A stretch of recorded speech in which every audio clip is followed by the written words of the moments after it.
Tal Heinrich is a spokesperson for the Israeli Prime Minister's office of Prime Minister Netanyahu. She joins me now from New York. Hi, Tal. My pleasure to be joining you, Dana. Good to see you. Good to see you. Look, 3 weeks, if I can just begin with what's happening on the ground. 3 weeks after the IDF says northern Gaza is cleared, there's fighting in northern Gaza. What's happening there? It's obviously not cleared. And does this speak to the resilience of Hamas?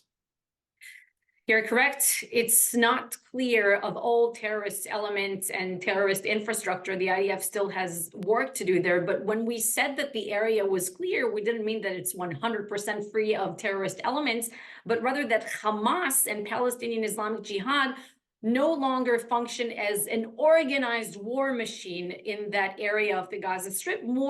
It's more right now about sporadic attacks, if you will, as opposed to what we still have in the southern parts of Gaza, like in Khan Yunis, for example, and in the areas, the neighborhoods in the central part of the Gaza Strip, where still you have these organized battalions. But in terms of our progress there on the ground, according to the IDF's assessments, we have eliminated more than 9,000 terrorists, arrested 2,300, and really took out the overwhelming majority of the Hamas battalions as an organized war machine. There's still much work to be done, more so when you think about the terror infrastructure that we're finding there. Can you talk to the Wall Street Journal story where they're saying that, maybe Israel's managed to get only 20 or 40% of tunnels, that there are so many more left. The number 300 miles of tunnel is often kicked around, and I don't know how accurate it is. But it's a hell of a challenge trying to get down there, trying to eliminate Hamas. They're now talking about flooding some of those tunnels with water, the IDF, yet at the same time, you've got hostages there, and it's mission impossible. Well, obviously, the plight of the hostages is the top of minds in every decision-making progress, at the Central Command and also on the ground in Gaza. So when we eliminate these tunnels, obviously, we have certain intelligence and now our own assessment to make sure that they're not there. Of course, we will have to dismantle the overwhelming majority of this terrorist infrastructure, because we say that we want to see Gaza demilitarized. And once we eliminate Hamas, we don't want to see the resurgence of another terrorist group down the road that will use this infrastructure again. And you and I will have this conversation again. So it's a big challenge. My colleague, Elon Levy, you're based in London, right? He says that the underground metro of Gaza is larger than the London metro, which is insane. I myself went with Elon to visit one of these big tunnels, the one that is just 400 meters away from the Erez border crossing in the northern part of the Gaza Strip. And Dana, I'm sorry, on the personal level, I wanted to tell you that I was standing there inside this massive tunnel, the one that a vehicle can drive through.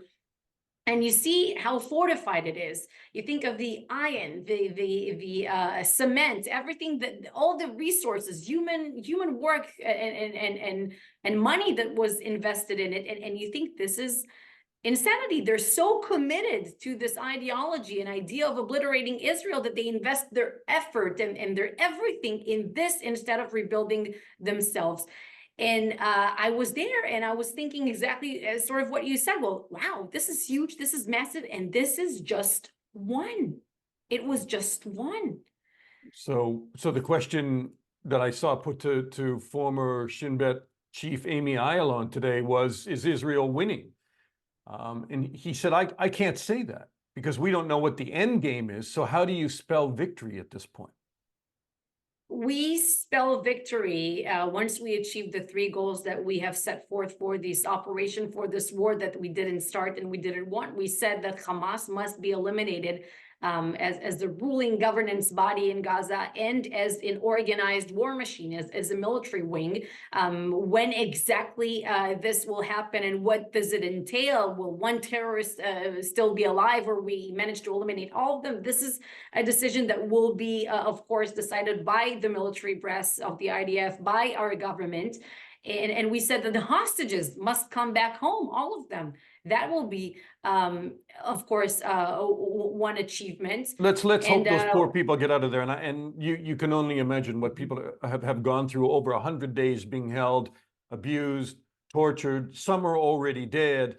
So that brings us to this discussion that there's a hostage deal in the works. But Prime Minister Netanyahu, your boss, stood there yesterday and said, we're not going to release thousands of Palestinian prisoners, despite what the negotiations may be in Paris between, the USA and France and Qatar and others. We're not going to release thousands of terrorists. Who was he speaking to there? It sounds like he was almost speaking to the Americans, saying, don't pressure us into a deal that we can't accept.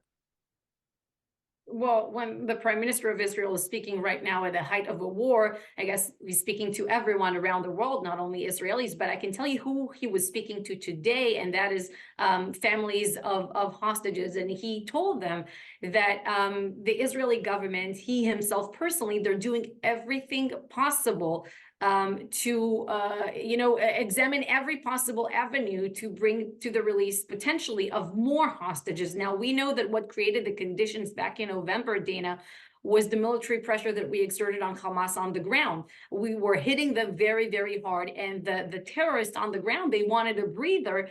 And so we had this framework which saw the release of some of the hostages. It has to be a combination of the diplomatic avenue that we don't expand on for very obvious reasons. We don't really discuss these terms openly, publicly, because these are sensitive issues. Human lives hang in the balance. But we are really doing everything possible to create the conditions, to create another framework that will see the release of more hostages. And you're right, we heard from the accounts of hostages who came back in November after 50 days or so in captivity.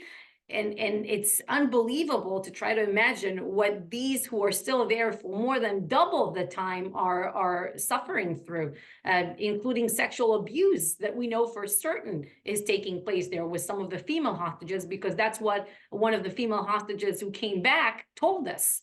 Will you comment on the fact that at least one of those hostages, maybe more, were not only taken by members of UNRWA, the UN Relief Workers Agency, but in fact, at least one of them that was released, I think among that 50, came back and told stories about how he was held by an UNRWA teacher, how he wasn't fed, he was held in horrible conditions, and now you have revelations that there's at least a dozen UNRWA employees were involved in the October 7th terror attack inside Israel of killing people, of taking hostages.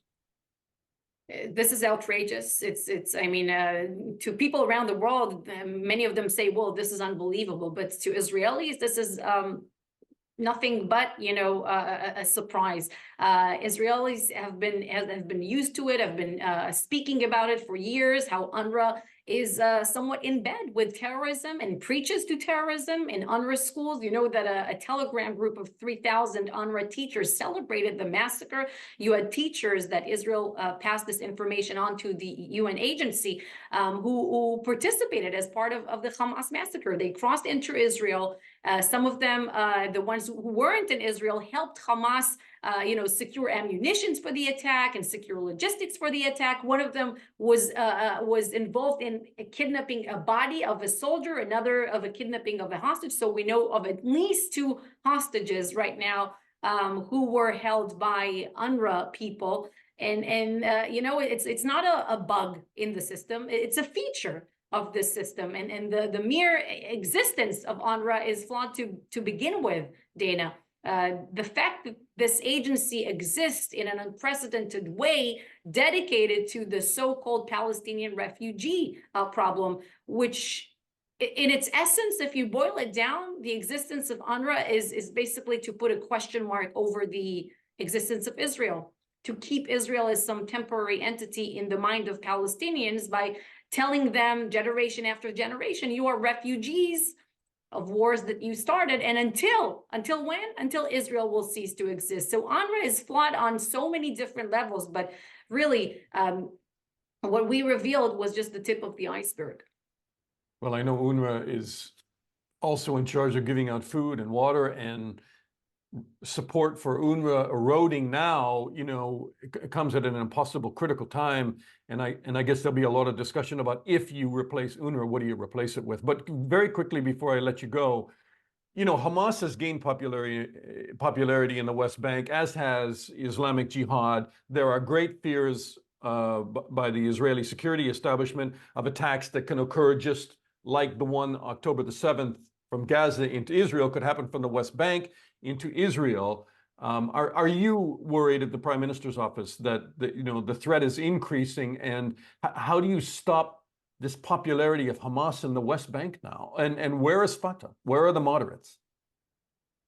That is a very good question, because when you look at internal Palestinian polling of their own population, not only in Gaza, but also in the West Bank, you see that in the West Bank, 85% of Palestinians support the October 7th atrocities. They support Hamas's doing, which really makes you, think of what the future could be like. And this is why we say that down the road, once Hamas is eliminated, we want to see Gaza demilitarized, but also the Palestinian society as a whole, not only in Gaza, but also in the West Bank, de-radicalized. Because without that, and you're in Europe, so you know better, without de-radicalization of extreme elements in the society, we can't have peace. We can't. And you reported that Israel has made peace with many other Arab nations because conditions on the ground were right for it, when the timing was right. But processes have to take place. And unfortunately, some of these processes take time. But we hope that once we eliminate Hamas and we deal terrorism such a major blow as it deserves, moderate voices will fill in the vacuum, and that the Palestinians would understand that terrorism will always be a dead end. So why choosing it? It was a feature of the Oslo Accords, Tal, and many believe that even with the best peace process in place, unless you de-radicalize Palestinians and stop celebrating bus bombings and suicide attacks, the violence would never stop, and it never did. And Hamas jumped right in there and led that charge in terms of terrorist attacks in Israel. So what you speak about, has been just isn't looking forward, but it's also leaning back and looking at what went wrong also in the 90s. So Tal Heinrich, spokesman for the Israeli Prime Minister's office. Tal, good to talk to you. Thank you so much, Dana.